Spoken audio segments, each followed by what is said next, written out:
اقبال نے کہا کہ تجھے پالا ہے اس قوم نے اپنی آغوش محبت میں، تجھے پالا ہے اس قوم نے اپنی آغوش محبت میں، کچل ڈالا تھا جس نے اپنے پاؤں میں تاج سر دارا۔ اقبال کہتا ہے کہ تو اس قوم کے ہاتھوں پلنے والا شخص ہے۔ اے مسلمان، یہ ہمیں سمجھا رہا ہے اقبال کہ اے نوجوان، تجھے تو اس قوم نے پالا ہے کہ جس نے اپنی زندگی میں کبھی کسی بات کی پریشانی نہیں لی کہ کفر یہ کر رہا ہے، کفر وہ۔ اقبال نے کہا وہ تو مدینہ پاک سے چلے تھے، ان کے پاس تو کھانے پینے کے لیے کھجوریں پاس نہیں تھیں، انہوں نے صرف تہ بند باندھے ہوئے تھے۔ فتح خیبر کے موقع تک، غزوہ خیبر کے موقع تک تو انہوں نے پیٹ بھر کے کھجوریں بھی نہیں کھائیں۔ اور پھر ان کے اندر وہ کون سی پاور تھی، وہ ان کے اندر ایسی کیا بات تھی کہ انہوں نے کیسر و کسریٰ کا تاج اپنے قدموں میں روند کے رکھ دیا تھا۔ اقبال نے کہا کہ وہ اور کچھ بھی نہیں تھا، زاں کے ملت را حیات از عشق اوس، برگو ساز کائنات از عشق اوس۔ اقبال نے کہا کہ وہ حضور صلی اللہ تعالیٰ علیہ وسلم کا عشق اور محبت ہے، جس بندے کے سینے میں ہو وہ پوری کائنات اکیلا فتح کر لیتا ہے۔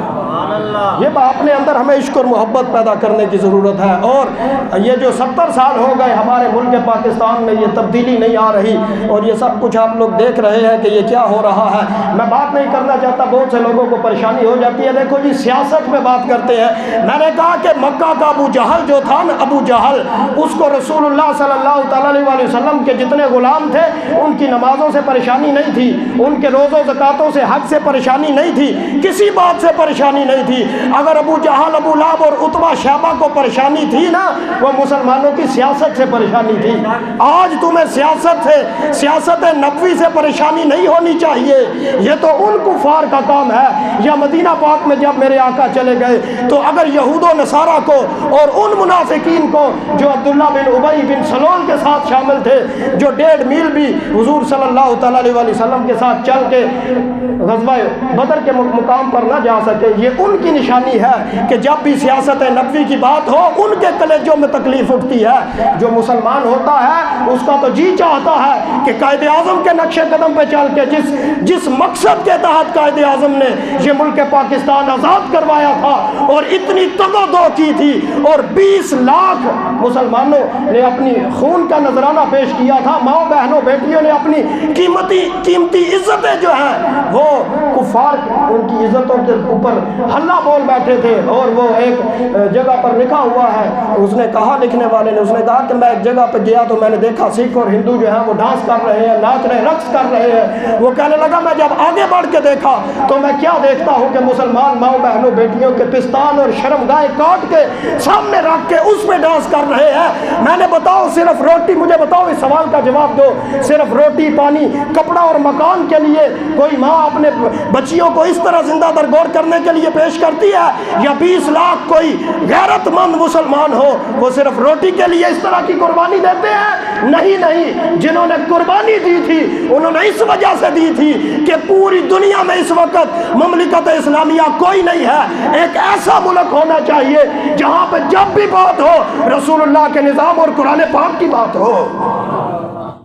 تو مجھے بتاؤ 70 سالوں سے یہ سب کچھ ہو رہا ہے؟ نہیں ہو رہا۔ گنڈوں نے ہمارے ملک کو لوٹ کے رکھ دیا، اور آج جو کچھ ہو رہا ہے کہ ہمارے ملک کا جو سربراہ ہے وہ رو رو کے قوم کے سامنے کہہ رہا ہے ٹھیک ہے مانتے ہیں کہ تیرے ساتھ بڑی زیادتی ہوئی اور انہوں نے یہ سب کچھ دھاندلا کیا، مگر یہ بھی تو دیکھ کہ تو حکمران ہے۔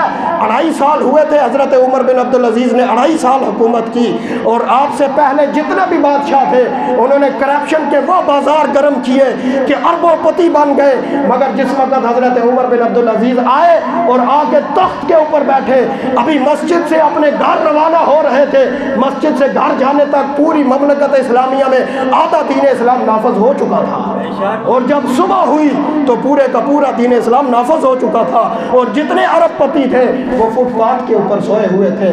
اس کا کوئی حل نہیں ہے۔ تجھے ہمارے بابا جان مشورہ دے گئے تھے، آپ نے فرمایا تو جو اتنا پریشان ہو رہا ہے نا، اس کا ایک ہی طریقہ ہے کہ سب سے پہلے تو اپنے 300 کنال کا جو محل ہے وہ مملکت اسلامیہ کو دے دے، اس کے بعد جس نے غنڈہ گردی کی ہے وہ جو پچھلا تھا اس کا 500 کنال کا محل جو ہے وہ ملک پاکستان کے ہے، اس کو اس جگہ پہ پہنچا کے آؤ جہاں سے وہ آیا تھا، جہاں سے اس کی ابتدا تھی۔ اور یہ جو تیسرے ہیں جو ساری زندگی ٹکٹیں بلیک کرتا رہا، اس کو اسی گھر میں پہنچا رہا تو جہاں سے یہ ٹکٹیں بلیک کرتا رہا۔ دیکھو تبدیلی پاکستان میں، تبدیلیاں اس طرح نہیں آتی کہ بندہ اپنے اوپر تو کچھ بھی نافذ نہ کرے اور صرف قوم کو تقریروں سے تبدیلیاں نہیں آتی، تبدیلیاں عمل کر کے دکھانے سے آتی ہے۔ آؤ نا میدان میں، اسلام تو عمل مانگتا ہے۔ معراج کی رات جب میرے آقا گئے تو میرے آقا نے ایک عورت کو دیکھا کہ ایک بلی ہے جو اس کا چہرہ نوچ رہی ہے، بار بار وہ آتی ہے اور اس کا چہرہ نوچتی ہے۔ بندے دا منہ اتنا اب قیمتی ہوتا ہے کہ بندہ اپنے منہ وال کسی کو ہاتھ نہیں بداڑ دینا، وہ چہرہ نوچ رہی ہے۔ تو میرے آقا نے جبریل امین سے فرمایا جبریل یہ کون ہے، اس نے قصور کیا کیا ہے؟ عرض کی یا رسول اللہ اس نے قصور یہ کیا ہے کہ اس کے قلعے کے اوپر، کھونٹے کے اوپر اس نے بلی باندھی ہوئی تھی اور اس کو بھوکا پیاسا مار دیا، اور نہ اس کو خود دودھ دیا یا کچھ کھانے کے لیے دیا، اور نہ ہی اس کو کھولا کہ یہ خود ہی جا کے کہیں سے کچھ کھا لے، اور اس قلعے کے اوپر یہ بلی اس کے قلعے میں مر گئی۔ اب قیامت تک، قیامت آنے تک یہ بلی اسی طرح اس کا منہ نوچتی رہے گی۔ بتاؤ وہ تو ایک بلی تھی اور تمہارے دور میں تو تھار کے بچوں کے دودھ کا نہ ملنے کی وجہ سے، دوائیاں نہ ملنے کی وجہ سے مر گئے۔ کتنی ماؤں نے اپنے بچوں کا گلا خود ذبح کر کے اپنا بھی گلا کاٹ دیا کہ چولہا جلانے کے لیے پاس کچھ بھی نہیں ہے۔ کتنے لوگ ہیں، کتنی مائیں ہیں جنہوں نے اپنے بچوں سمیت دریاؤں میں چھلانگیں مار دی۔ بتاؤ تم سے سوال کوئی نہیں ہونا۔ ہم اس ریاست کی بات کرتے ہیں، ہم اس حضور صلی اللہ تعالیٰ علیہ وسلم کے دین اسلام کی بات کرتے ہیں کہ فاروق اعظم نے گلی میں سے گزرتے ہوئے حضرت عباس رضی اللہ تعالیٰ عنہ کے پرنالے سے پانی گرا تو آپ کے کپڑے بھر گئے۔ آپ نے جمعہ کی نماز پڑھنے جا رہے تھے، آپ نے دوبارہ جا کے کپڑے بدلی کیے اور دوبارہ جب مسجد میں آئے اور آنے سے پہلے آپ نے وہ پرنالہ اتروا دیا۔ تو ہم اس ریاست کی بات کرتے ہیں کہ تم تو انصاف کی بات کرتے ہو۔ یہ ہے وہ ریاست جہاں پہ حکمران بھی جو ہوتا ہے اس کو بھی عدالت طلب کرتی ہے، اور صرف طلب نہیں کرتی، اس سے پوچھتی ہے۔ میں یہاں کہتا ہوں جب حضرت عمر سے پوچھا جا سکتا ہے تو ہمارے جو حکمران ہیں ان سے نہیں پوچھا جا سکتا، ان سے حساب نہیں لیا جا سکتا۔ حضرت عمر کی، حضرت قاضی شریح کی عدالت میں حضرت عمر کو طلب کر لیا گیا۔ حضرت عباس نے دعویٰ دائر کر دیا۔ قاضی شریح نے پوچھا کہ بتاؤ آپ نے کیوں پردالہ اکھیڑا؟ آپ فرمانے لگے کہ میں گزر رہا تھا تو اوپر سے پانی گرا تو میں کپڑے بدلی کرنے پڑ گئے مجھے۔ تو قاضی شریح نے جلال کے عالم میں فرمایا عمر امیر المومنین بن کے تم اتنے زیادہ ہو گئے ہو بڑے کہ تم نے کسی کے مال میں غصب کرنا شروع کر دیا۔ فاروق اعظم گھبرا گئے۔ آپ نے فرمایا قاضی شریح جی بتاؤ میرے اوپر کیا سزا لگتی ہے؟ قاضی شریح نے کہا کہ سزا اب یہ ہے کہ جس طرح تم نے پردالہ اکھڑوایا ہے اسی طرح پردالہ جا کے لگاؤ۔ تو فاروق اعظم نے جب کہا کہ ٹھیک ہے میں پردالہ لگاتا ہوں، آگے سنیں۔ حضرت عباس رضی اللہ تعالیٰ عنہ فوراً بول اٹھے۔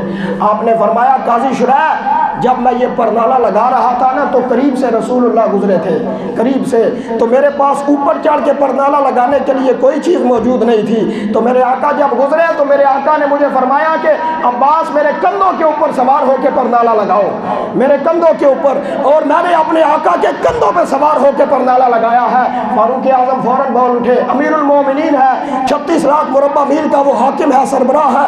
آپ نے فرمایا آج کے دور کی طرح کا تو نہیں تھا نا کہ سینٹ میں 2-4 الیکشن تمہارے سے یہ نہیں سنبھالا جا رہا، ملک تم نے کدھر سے سنبھالنا ہے؟ ایک کمرہ ہی ہے نا اسمبلی، اس کے لوگ تم سے سنبھالے نہیں جا رہے، ملک کس طرح تم نے؟ فاروق اعظم نے جب یہ سنا تو آپ نے فرمایا کہ ایک وہ بھی منظر تھا، ایک آج منظر ہے، آج عمر بیٹھے گا، عباس عمر کے کندھوں پہ سوار ہو کے وہ پرنالہ لگائے گا۔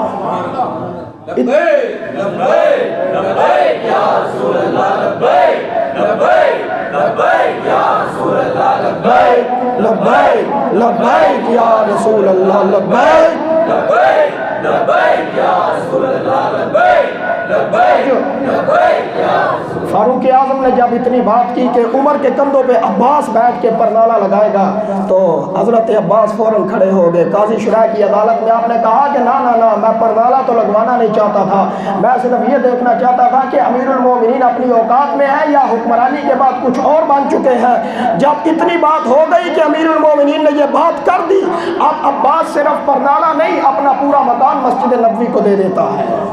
یہ بات ہوتی ہے۔ ہم اس ریاست مدینہ کی بات کرتے ہیں، بناؤ نہیں یہ ریاست مدینہ، 70 سال ہو گئے جو ملک اسلام کے نام پر بنا تھا۔ آج لوگوں کو صرف پریشانی یہ ہے، یہ تو منافقین کی نشانی ہے کہ جب بھی اسلام کی بات کرو منافق پریشان ہو جاتا ہے۔ نہیں نہیں، اسلام آ گیا تو لوگوں کے ہاتھ کاٹے جائیں گے، اسلام آ گیا تو پھر وہ جی عورتوں کو پردہ کرنا پڑے گا، یہ ہونا پڑے گا۔ لیکن نہیں نہیں، پریشان ہونے کی بات نہیں ہے۔ اقبال نے کہا تھا اسی دریا سے اٹھتی ہے، اسی دریا سے اٹھتی ہے وہ موجے تند و جولاں بھی، اسی دریا سے اٹھتی ہے وہ موجے تند و جولاں بھی، کہ نہنگوں کے نشے من جس سے ہوتے ہیں تہ و بالا۔